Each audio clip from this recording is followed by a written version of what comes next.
welcome back to my channel. I feel like I have popcorn in my teeth. So today's video is one that I've actually never done before. I haven't talked about my fish tanks in a little bit of time. It's been a, can y'all hear that bubbling noise? It's gonna bother me, hold on. So it's been a good minute since I've talked about my fish, other than turning myself into my fish. Can you see us? Do you see the resemblance? I think we look like twins. Going out for the night. But it's been a while since I've done any kind of fish related video.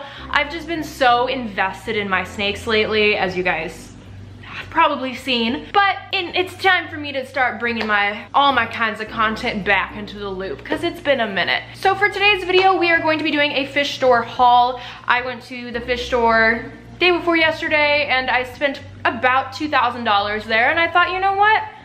This will be a fun video to show what I bought. Sadly, it's really not that much because I got really pricey items, but I still thought it might be interesting to watch. To make it more interesting, not only am I gonna show you the products like in the bags and stuff, but I'm going to show you how I use them in my tanks. So you guys will get to see my fish. So yeah, we're gonna start going through my fishy stuff. Okay, so we're gonna just start with the very basic stuff. I got some seaweed because my fishes like the seaweed. Okay, this is a really good go-to brand. It's pretty cheap. It's, well, when I say cheap, it's, I don't know if you can see, it's $51.99, but you get 50 sheets of lettuce. It's $51.99, but you get 50 sheets of seaweed, so it's about $1 per sheet, which I think is a pretty good price. This one, I believe, does have garlic. Yes, this one has garlic in it. Garlic is a good incentive for picky eaters and things like that. If you have a fish that's not super prone to eating, or ones that are a little hesitant, garlic is just a really potent flavor that really makes them want to eat. So I really like this. It's good for all my fish, the non-picky eaters and the picky eaters. My absolute favorite kind of seaweed actually is this Rod's Food. I don't know if you guys can see with the bad glare. I love this one, but it's $13, so it's pretty expensive for what you get, but I do get it when I'm there. I like it because it has green seaweed, but it also has red and purple, so I can switch it up for my fish sometimes. I know that the red seaweed, yeah, the red seaweed is really high in nutrients. It has a lot of protein in it, so I really like this for my fish, but it is a little pricier. It's $13 for this small pack, while this gets you 50 big sheets for $50. Basically, I think you get more for your money with this kind, but I really like this kind. Before I continue, I did get all of this stuff at my favorite store in San Antonio called AQUARIUM Designs. I do have some footage, I think, of me going around in there, so I just wanted to show you it real quick because I do really like this store. So we'll check that footage out really fast. Transition. That big enough? For a beta? No.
He's so cute. She'll make you famous, Hi. Oh my God.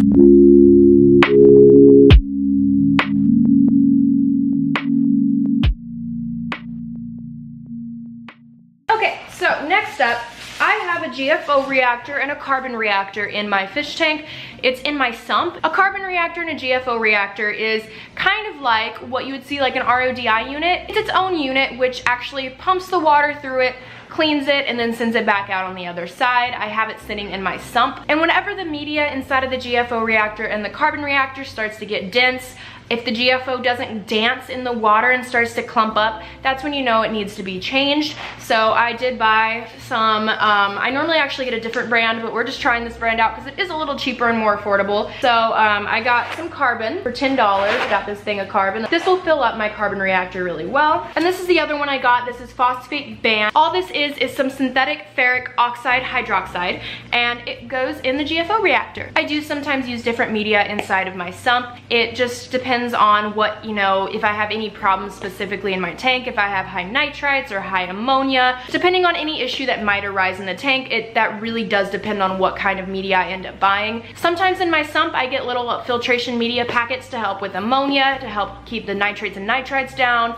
But other times, if I'm not having any issue in my tank, then I don't see the need to put it in there. So it really just depends on how my tank is doing. It's really important to make sure you change out the carbon regularly, because if you leave the carbon in there after it gets old, it will actually start to leach back into the water. It will actually start to leach back into the water, which is not good. You can get all of that bad, dirty water leaching right back into the tank, and that's definitely dangerous and toxic and not good. So you definitely want to keep up with your media and make sure it gets changed out regularly. So next up, I actually already set up this one thing, so I filmed myself showing it before I set it up.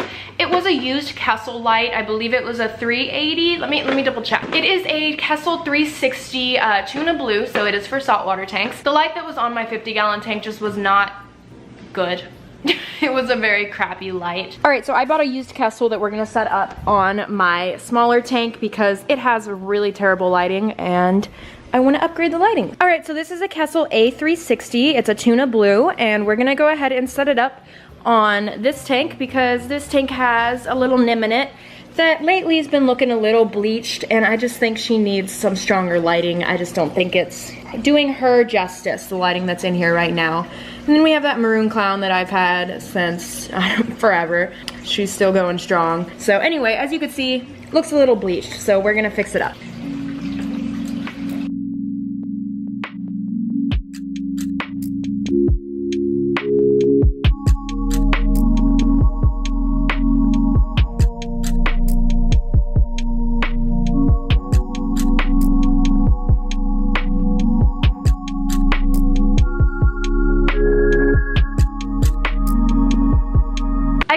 Anemone was starting to get bleached, which just means that it's not getting the light that it needs, it's not getting the nutrients it needs, so I definitely needed to swap out the light. So now that I swapped out the light, the anemone is already so much happier. It's only been a day or two. Yeah, now I'm gonna start adding more corals to the tank too, because I got an amazing light for that tank now. So next up, I got two 1500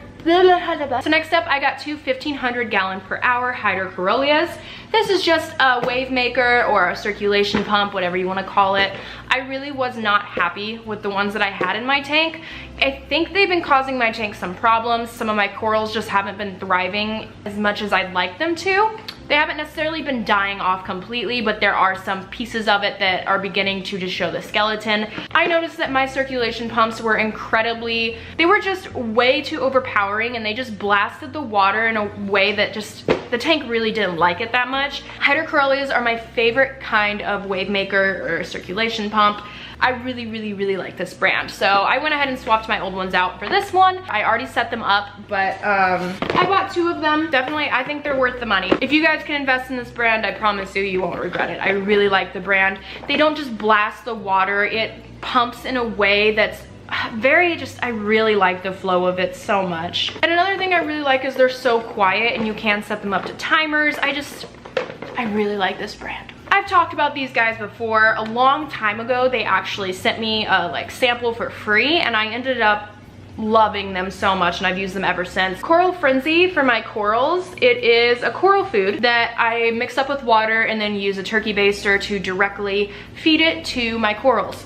I love this so much. I only feed it 1 time a week because my tank is actually very, very nutrient rich and I don't want to overwhelm the tank with extra food. My corals are super happy just with this 1 time a week, but depending on your tank, you could even feed this up to 3 times a week. If your tank is newer and you don't have a lot of nutrients for your corals already naturally in your tank, this is a really great way to make sure they're getting the food they need. But my tank is very well established and, like I said, very rich in nutrients. So if I did this honestly any more than once a week, it would probably end up putting way too much waste in the tank, and I would end up getting algae and just bad nitrate and ammonia, and I like to stick to once a week. It's good. But I love this brand, and depending on what kind of, oh, that glare though, I would fail as a beauty guru. How would I ever show my products? This food is really good, and they also have different pellet sizes. Where's that focus? Where's that focus? Where's the focus? I know you could do it, buddy. I know you can do it. There we go. $30. Next up is my favorite water upkeep brand. What do I call these? What do I call this? Let me just talk you through it because I can't find the word I'm looking for. Basically, whenever I'm doing water changes, when I make new water, my pH is incredibly low. Even with the salt that I use, it doesn't have the nutrients at a level that I would like it. If my tank is low on calcium 1 week, or you know, whatever happens, sometimes you need the help of products to raise the bacteria load, to raise the calcium, to raise the pH, whatever it may be. AQUARIUM is my absolute favorite brand to get all of these from. Tank upkeep, tank maintenance items. 8.4 right here is not showing. So I got 8.4. I always put in my new water that I'm making, because every time you make water for your fish tank, I think it does need a buffer to raise the pH. Well, it does depend on where you live, but here in Texas, and since I'm using RODI water, the pH is incredibly low, so I need something to raise it up to 8.4. Normally I actually only raise it to 8.2. 8.4 is relatively high, but it's definitely still safe to use, but I normally raise it to only 8.2, which you could still use this product to do it. You just don't use as much of it. But anyway, my tank sits at about 8.2 for the pH, and if I were not to add this to my water that I make before putting it in for top offs and stuff like that, or water changes, my pH would rapidly drop, which is very unsafe for the fish, and overall it would end up killing off corals and fish long term. But immediately the pH shift will make your fish go into a pH shock, where they actually have really rapid breathing problems, and it's just not fun. So you always want to make sure that your pH is the same every water change or every top off. You want to keep your pH at the same level. If you do find yourself needing to raise or lower the pH, you want to do it very gradually. You don't want to do it all at once and send them into a shock. So anyway, I love this. I always have it. Always. So now we have the 6-part sump that makes my water, and then I put some of that 8.4 in my water, and I want to use enough to get my pH to 8.2. So I just follow the directions on the back and estimate how much I want to get. Then to double check the pH again, I want to test it, and we have this test kit right here that I can't seem to open. It's upside down, that's why. So then we have this test kit here that has all of my testing equipment in it. You get a test tube like this, you fill it up with some of the water that you're making, and you get the vial that is for pH. And you test it and make sure it is at a level that you would like. KH, GH, pH, here we go. So then we test it and make sure it is the level that we want. Next up, 2 more things from them. This is remediation. It is a bacteria. Now, I don't use this very often, but if I do a very big water change, or if I'm noticing some problems with my tank, this is just some beneficial bacteria. And this bacteria will help eat away at the gunk in the tank, eat away at the waste that the fish aren't getting, and the, you know, invertebrates and stuff like that. It is very helpful. Like it says right here, it's a natural organic waste management. It naturally cleans substrate, rapidly and safely breaks down excess food, sludge, waste, and detritus. Now, you don't want to overuse this, because too much bacteria is too much bacteria. You don't want to use too much. But if you use it like during a big water change, or especially when you're first starting up a tank even. Anyway, I use this, like I said, only when I do really big water changes, or if there's just, I notice a lot of like a film or an algae coming into the tank that isn't normally there, because I normally don't have algae in my tank. Then I use this to help out, give a little helping hand. Highly recommend. Lastly, it's calcification. This is another one that will greatly help your corals. This will also help build coralline algae over time. Corals need calcium to live. Even your fish need a calcium level in their water, but corals need very specific calcium levels, and this helps you get it. If your calcium isn't where you want it, you add some of this. I actually like to add it every water change. Okay, last but not least are these two giant items that have been sitting next to me. They are my $500 new lights. Ugh, they're heavy. Oh. These lights are by Reef. These are the Photon 32V2. They are super cool. I got two of these, one right here, one right there. The funny thing about this is these lights are actually less expensive than the lights that I have currently running in that tank. But I've actually found myself to have some issues with these lights, and I don't know why. They are very highly rated. I have Kessil AP700s in my tank, and I have two of them. I don't know what it is about them, but I'm having a lot of problems with them. My corals just do not seem happy with it. They don't seem to be getting what they need from them. I don't know why, and I'm sure everyone and their mother will have some opinion that knows about these lights and say that I'm probably doing something wrong, or I don't know. I've been in contact with my local fish store, which is Aquarium Designs, and they've been working with me, and they really do believe that I should try different lights. So we're gonna be taking my other lights down, we're gonna be putting these up. But I also got this controller. This is just so I could set up the light. Here it is. I can control the light from this controller, so I don't have to, you know, go over to it every time. Okay, I don't know if I made it very clear, but the controller is for the lights up here, not for the little Kessil that's on this tank. These lights basically have a system now. Right now it has a system where there's, you know, so many hours of daylight, so many hours of nighttime, and it's been working wonderfully. There's a morning, a sunrise, a sunset, everything. This is right when the tank turns on. This is the tank right now. I just turned the lights on, so a lot of the corals are gonna be closed up. I could set these guys up on a timing system, make sure they always get the same amount of light every day. We're gonna just see if these LEDs work better, because I don't know a lot of people that have the AP700s. They're just extremely pricey and they're not sold many places. So I don't know a lot about them, and I don't know if they're problematic. I don't know if they're too close to my tank. I don't know what it is, but there's some problem with them in my tank. I've never had problems with Kessils before this, but this is my first time trying the AP700s, and I'm just not super happy with how they are in my tank. So I'm keeping them. I'm not getting rid of them, but I'm taking them off of my tank for now, and we're gonna try these Reef breeders instead. Hopefully they'll do good. I'm actually not gonna show myself setting these up today. I need someone to come and help me take off the other two and help mount these together. It's just not something I could do myself. I could barely lift the box, so yeah, but I'm excited, and I will keep you guys, I'll do another video talking about my lights, and I'll start talking about my fish tanks more and talk about everything I've been through with my tank in the last few months, because I mean, I've been improving it. I'm literally improving my tank constantly. I'm constantly working on it. I'm constantly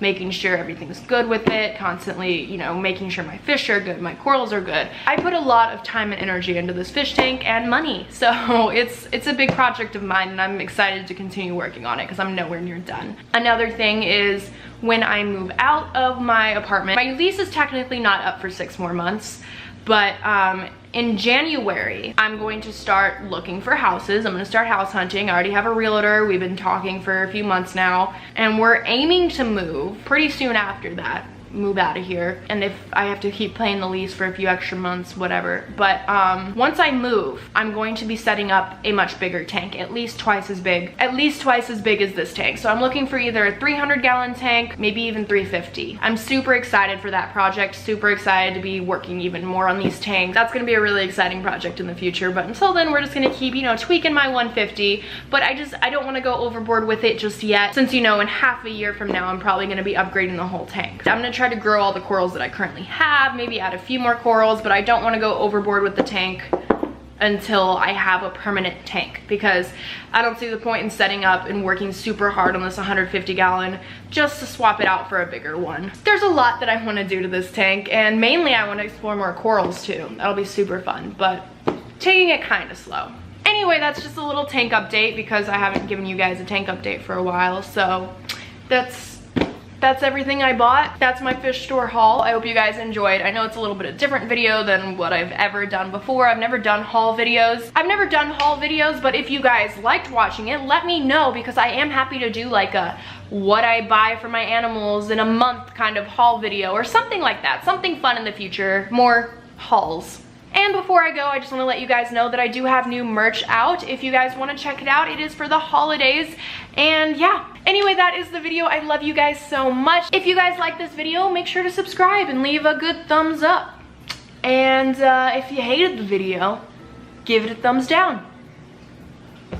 That's how YouTube works, ladies and gentlemen. Like I said, leave a comment if you are interested in more haul videos, and yeah. Also feel free to leave some comments of some of your favorite saltwater tank items, because I always want to try new things for my tank. I love, love, love fish tanks. Huge passion of mine, so I'm always down to learn more. So please, leave a comment. Thank you guys so much for watching. I love you guys. Bye.